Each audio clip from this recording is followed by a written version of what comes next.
That center started because of one man's desire to make sure his son's death was not in vain. Each night so far this week, we've brought you a story of how the opioid crisis has affected people right here in St. Joseph. KQ2's Madeline McClain joins us in studio to tell us another one of those stories. KQ2's The Fix is a series about people affected by addiction and about those working to find a solution. The next story is one of loss, but it's also about hope.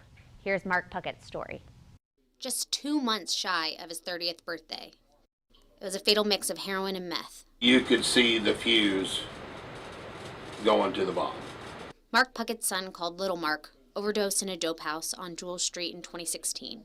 His son's death set him on a mission to save addicts. Here's Big Mark talking about him. Back in 1986, my son was born, and it was the happiest day of my life. When I say he came into the world raising hell, and he went out raising hell. Little Mark had to grow up fast. He was 11 when he first got in trouble. He started running with a group of kids, and they got in trouble. They actually lit a house on fire. So he got sent to a boys' home. When he went to BCA, he met a whole different group of kids. About that time, Little Mark started doing drugs. Once in the system, he never really made it back out. He went from the boys' home to DYS to prison. What he saw inside changed him. Just 15 at the time, Little Mark called his dad while serving time in Licking, Missouri. And he said, "Dad, I don't know when I'm going to be able to call you again." And I said, "Why?" And he said, "An inmate got murdered today," and he said it happened right in front of me. His life turned into a revolving door of prison and drugs after that. As he graduated with different drugs, you could see the change. Each time he got out of prison or clean from drugs, he vowed to do better. But prison doesn't teach you how to hold down a job or be a father to 3 kids. And the stress of all that just overwhelmed him. So he would go right back to using.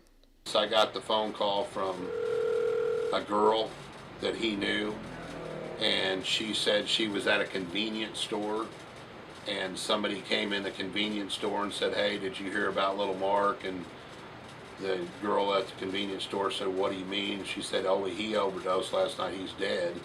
He's in a house up on Jules." And this was before the police were called.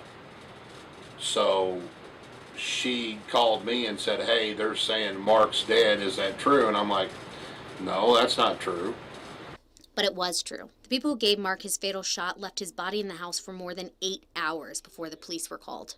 The thing that got me the most is the fact that he's still a human being, and he was still my son. Big Mark may tell you he thinks the system or his son's so-called friends helped his son to his grave. But his eyes tell you he blames himself more. Don't ever give up, because that's what I did. That's what I did. And I buried my son.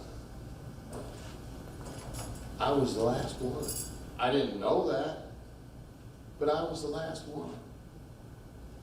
And when the last one gave up, my son gave up. Big Mark opened a treatment center for addicts just 2 years after his son's death. I don't want Mark to die in vain. I want to try and save people. The Colby Puckett Center for Healing is now open 9 to 5 every day.